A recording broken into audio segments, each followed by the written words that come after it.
Welcome to Overcome Addictions Naturally. I'm Dr. David DeRose, a board-certified specialist in internal medicine and preventive medicine. I'm the president of Compass Health Consulting, but most importantly, I'm your host for today's show on helping you finally gain control over those troublesome addictions. You know, it seems like nobody is spared of some type of addictive tendency. Now, granted, as you're tuning in to this presentation, you might say, well, I don't really have any bad addictions. I don't think so, at least.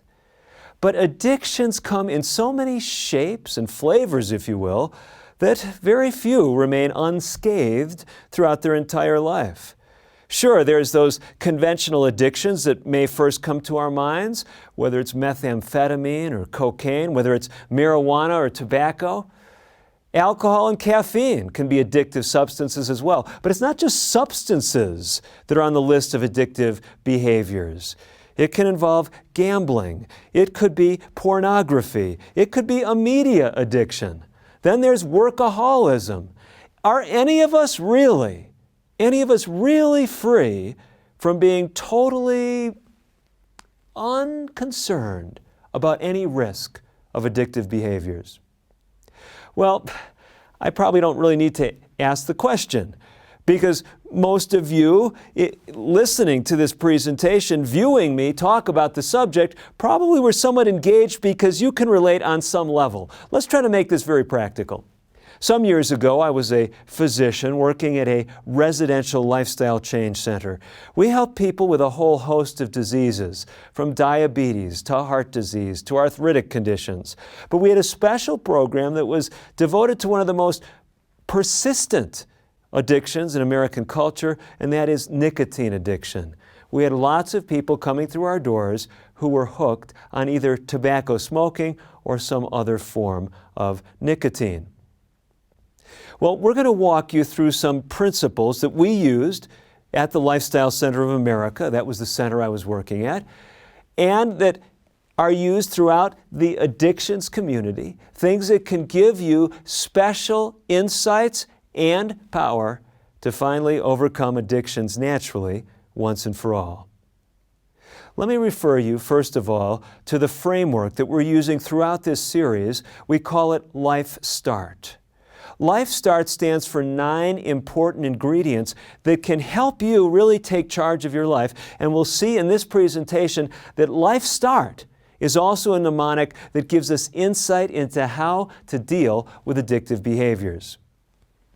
LifeStart stands for 9 important lifestyle principles. If you've never heard me speak about it or haven't been to our website before, let me just recommend it to you. It's simply LifeStartSeminars.com. That's right, LifeStartSeminars.com. You can get a free ebook that walks you through those entire 9 practices. Let me just mention them to you at least, because we won't be speaking about every single one of them in this presentation.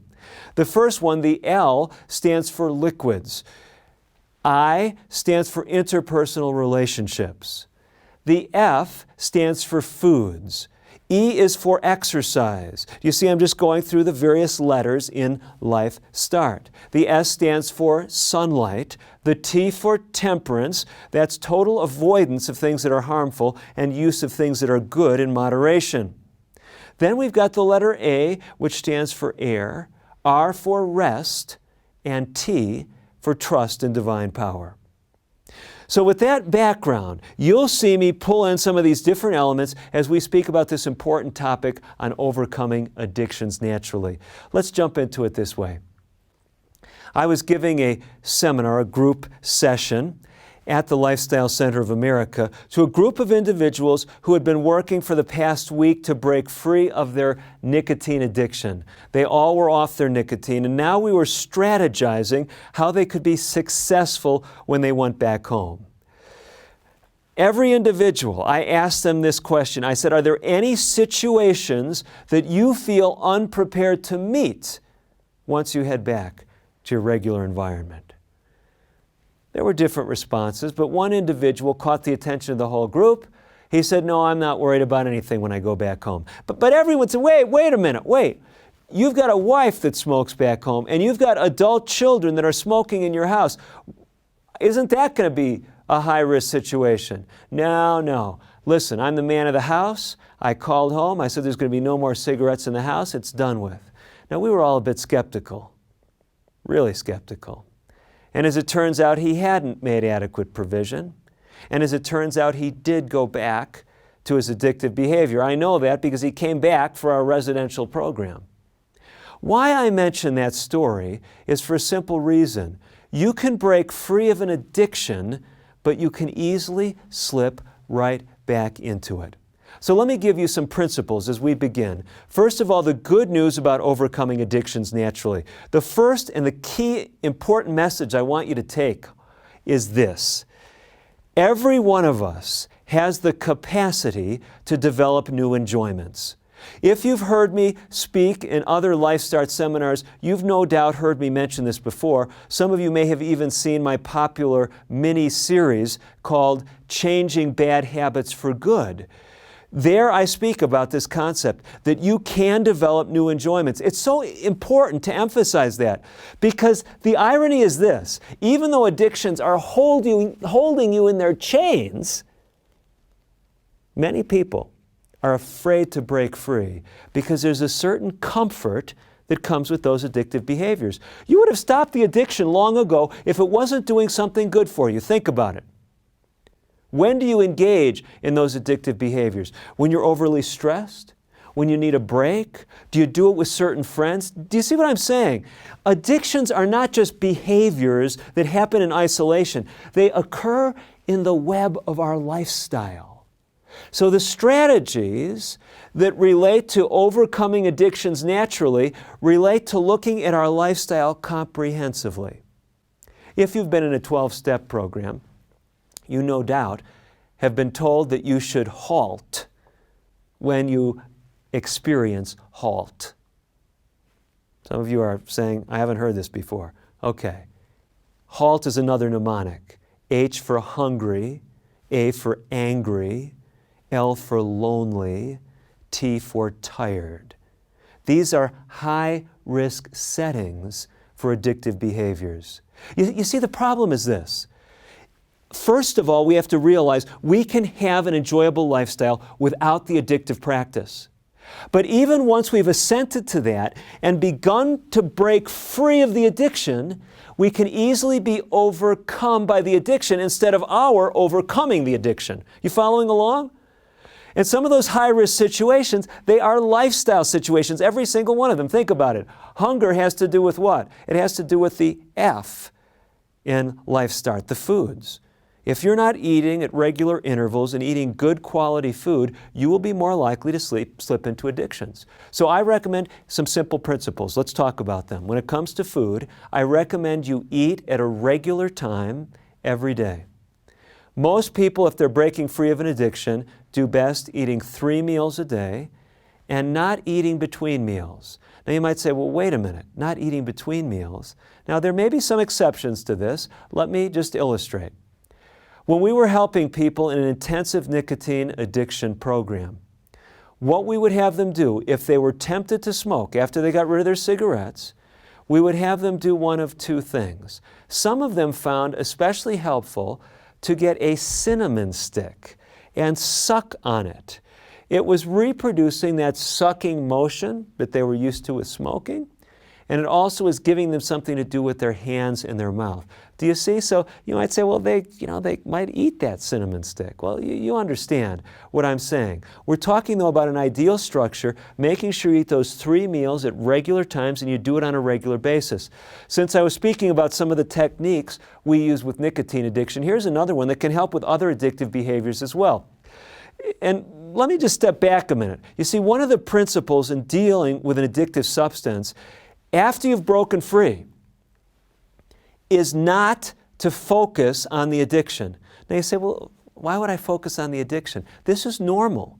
Your mind goes to that addictive behavior. You've been doing it repeatedly. But the problem that many people make is they focus on the addiction. They do something like this. I'm not going to smoke. I'm not going to smoke. I'm not going to smoke. I'm not going to smoke.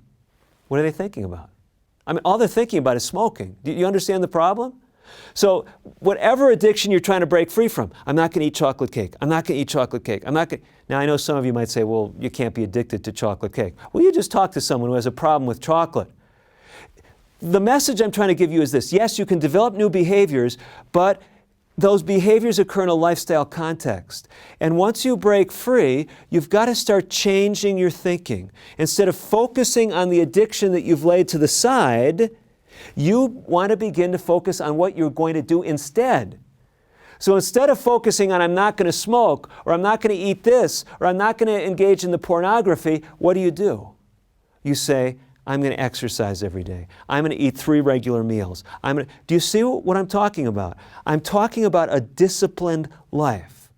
Actually, one of the antidotes to addictive behaviors is a disciplined and structured life.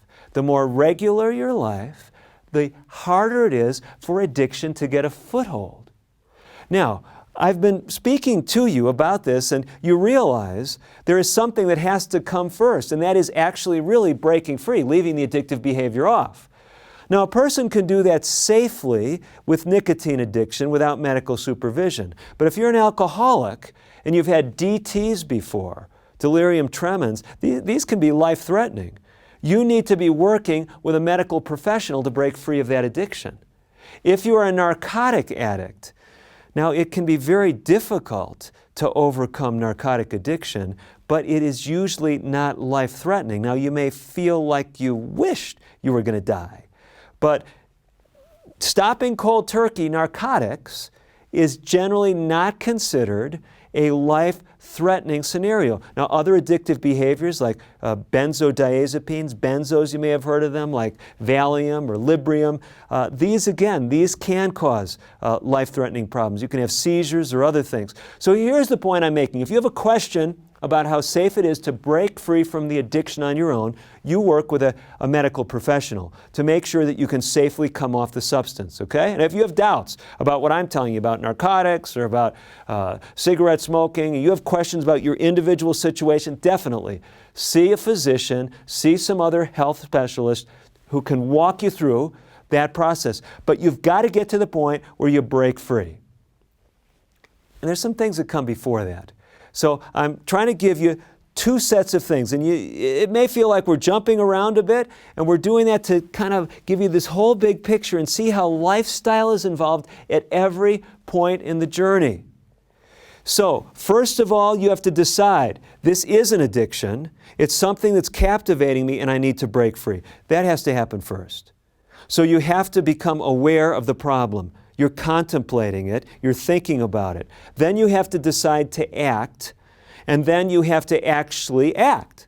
So decide it's a problem, realize you got to make changes, start planning, and then you break free. What we've always recommended to people is they plan to actually set a quit date, a date where you're going to become clean, where you're going to stop the addiction. Now, I know the danger of talking about such planning is some people will say, well, this is a bad week. I can't change this week.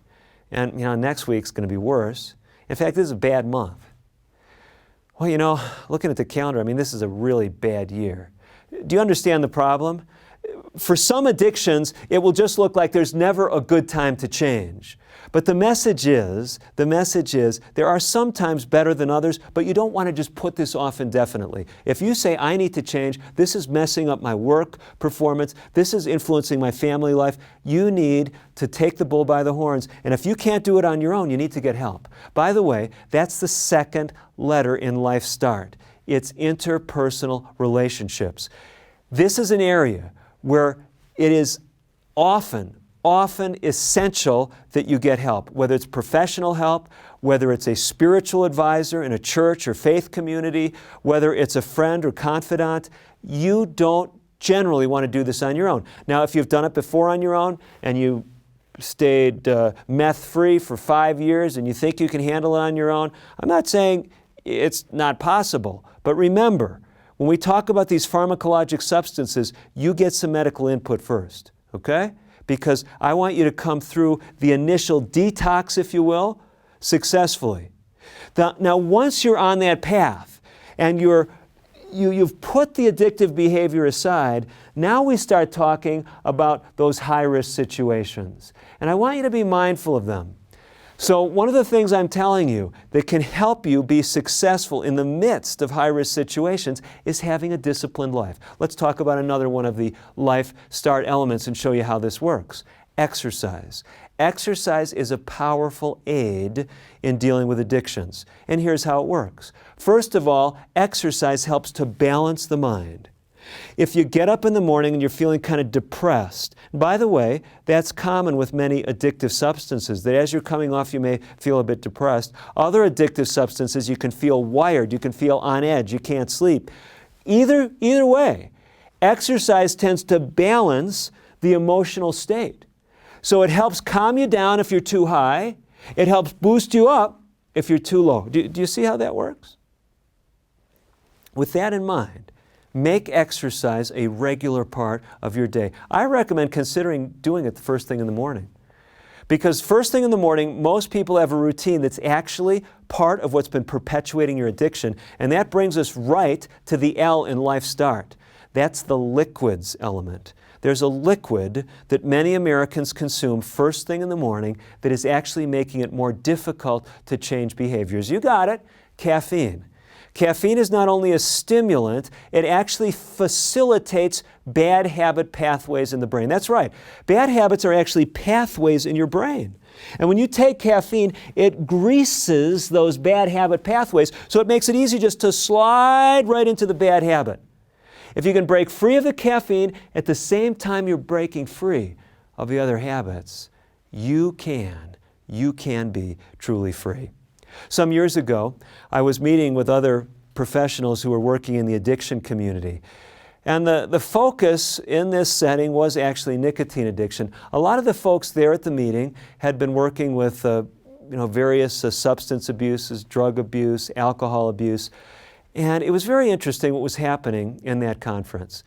Person after person was getting up and they said, we were focusing so hard on alcohol and other hard drugs that we didn't make our patients, we didn't require our participants to break free of the nicotine. And now we just lost John, or we just lost Bill.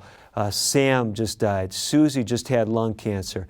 And what they were realizing is one of the opportune things to do when you're dealing with addictions is actually, and I know some people tell you this is crazy, but many people in the addiction community are finding this is the most successful strategy, and it's this. It's actually address all addictions at the same time. You say, what? I mean, I've got a hard enough problem with alcohol. Or listen, do you realize how difficult it is to stop using Coke? What's very interesting is these various lifestyle factors interact and make it more difficult for you to become free long-term if you hold on to the other elements. Let me give you an example. Patient of mine, cigarette smoker, broke free from the nicotine, and then like a year or two later, he was in a party situation, had a little bit to drink. Quote, a little bit, I don't know how much that was. And someone comes by and they offer him a cigarette. Now here's what goes through his somewhat less than optimally functioning frontal lobe, because you realize that just a little alcohol works on the front part of your brain, affecting your wisdom, your judgment, and your foresight. And as they offer him that cigarette, he thinks to himself, well, I can have a cigarette. I'm not a smoker anymore. So he has the cigarette. And what do you think happened? That's exactly right. He went right back to his old habit of nicotine addiction. He was back in the throes of the addiction again. What set the stage for the addiction to nicotine was a little bit of alcohol. I'm trying to help you see, caffeine interacts with other addictive behaviors. Alcohol interacts with other addictive behaviors. These things all go together. So the point is simply this. Look at LifeStart. Look at the mnemonic. If you've not seen it before, you can get our free ebook on LifeStart, on this paradigm for making lifestyle changes. It's free and it's on our website. Simply go to LifeStartSeminars.com, LifeStartSeminars.com. You can also get a study guide that goes along with this presentation, and there are other great resources there, as well as a network of people I've been talking about interpersonal relationships. There are people that are investing their time and other people helping them to change their lifestyle. There may be someone available in your area or someone available by phone or over the internet. So go to LifeStartSeminars.com and take advantage of those resources. But back to the point.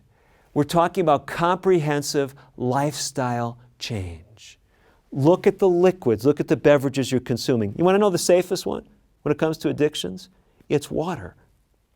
Do you know if you're dehydrated, you will tend to feel more fatigued, your mind will not function as well, you will be more likely to slip back into addiction. Interpersonal relations, that's the I. We talked about that. Connect with other people. Be accountable to someone. Tell someone, I'm making a clean break with alcohol. Can you check up on me? Join a support community. Join AA. Join NA, Narcotics Anonymous. Join OA, Overeaters Anonymous. Find something, whether it's in your faith tradition, whether it's a community group, but connect with other people. The F stands for food. Now this is a really interesting one because food can either stabilize our mood or it can unbalance it. What the research indicates, and you may have seen me speak on this topic in other presentations, perhaps you've seen my series, The Brain Health Revolution. I speak about it there, for example. The best diet to optimize neurotransmitter levels in your brain that can help you with stress and anxiety and low mood, can boost your mood if necessary, is a plant-based diet that is high in complex carbohydrates. What that means in plain English is you're going to be eating more things like carrots and potatoes. You're going to be eating more beans. You're going to be eating more fruits, more vegetables. You get the picture? The foods that are less desirable for brain health are the animal products. So when you think about a disciplined life, did you hear me talk about that? Maybe in the morning you exercise. Instead of drinking the caffeine first thing in the morning, you thought I forgot about that, didn't you? What are you supposed to do instead of the caffeine? Instead of the caffeine, you exercise in the morning. You get the picture? That helps you wake up. It helps to balance the mood. If you're too high, it brings you down. You remember that. So exercise in the morning. You drink liquids. You drink lots of water. You eat good foods, those high complex carbohydrate plant products. How is this sounding to you? Dr. DeRose, you say this sounds ridiculous. This doesn't sound like anything I've done before. Let me tell you something. There is nothing immediately that is likely to fill the void completely that your addictive behavior was taking in your life. You understand what I'm saying? I mean, let's just face it. I've used this analogy before with my patients who are dealing with addictions. I tell them, you know, an addictive behavior is like an abusive relationship. And many of you know the history of abuse in relationships. The person being abused often feels trapped in the relationship. They feel they can't live without the person who's abusing them. And that's the same with addictive behaviors. People say, well, how could I ever live without X, Y, or Z? But it's killing me. You need to break free. You need to break free. You know, that last T in the LifeStart mnemonic is for trust in divine power. Now, you know, this doesn't come all that easy to me to talk about it, at least historically, if you look at my history, because as a young man, I was an agnostic. I didn't want anything to do with any higher power, any God. I doubted that there even was such a thing. But both as a physician and as a human being, I found that there really is a loving God who wants to help us with addictive behaviors. Now, you may not relate at that level, but if you do, let me just tell you this, because this question always comes up. My patients say to me, Dr. DeRose, how long is it going to take me to develop this new lifestyle, to develop these new enjoyments? I've broken free of this addiction, but I'm still longing for the addictive behavior. I'm still dreaming about it. Well, the interesting thing is the duration of time to develop a new lifestyle varies from person to person. And what I've seen in my experience as a physician is individuals who break free because of a spiritual conviction have the shortest trajectory from breaking free to developing a new lifestyle. I've seen it happen to them in a day. They say, the Creator told me I needed to stop this, and so I stopped this behavior, and I just didn't want anything to do with it anymore. You say, wow, it'd be great if I had that experience. Other people, it's a more difficult process, but if there's that spiritual dimension, let me put it this way to you. When I speak about the spiritual realm, if there is a great spirit, if there's a God that's calling you to make a change, then here's what I've found. This loving Creator, that's how my Native American friends refer to Him. This loving Creator is not going to ask you to do something unless He's fully committed to help you make the change. And like I said, if you don't relate on that spiritual level, I've had atheists that have stopped addictive behaviors by following the principles that I'm sharing. So the LifeStart framework, the LifeStart paradigm is there to help you look at key areas. It doesn't mean you have to embrace every one of them. Some of you might say, listen, I am not going to start exercising. Can a person break free of an addictive behavior without ever getting physical activity? They can, but it's harder. It's harder. Let me share with you one other very important element of this LifeStart framework. And it goes back to the interpersonal relations. Not all interpersonal relationships are actually helpful. And this is part of the key in breaking free of addictions. What I want to challenge you to do, and we don't have time to go into all the details, if you want more information, you can pick up my DVD series on changing bad habits for good. But I'm going to give you the nucleus here that you can just run with. Look at what those high-risk situations might be that are likely to set you into a tailspin. Especially look at people. There are some people that you are going to need to avoid now that you've developed a new lifestyle, now that you've broken free from that addictive behavior. You may not be able to go out with your old drinking buddies. You may not be able to hang out with the folks that you engaged in the addictive behavior with. You say, but those are my best friends, Dr. DeRose. We need to make some new friends. Do you see what I'm saying? Now, you say, what happens if that's my wife, my husband? Well, I'm not telling you to get a divorce, but here's what I'm telling you.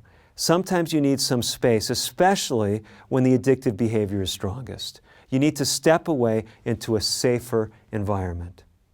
Well, listen, I've tried to put into your hands some of the keys for you to break free from addictions. If you want more information, we've got those resources for you at LifeStartSeminars.com. Take advantage of them, move forward, get the help you need, and break free from those addictive behaviors.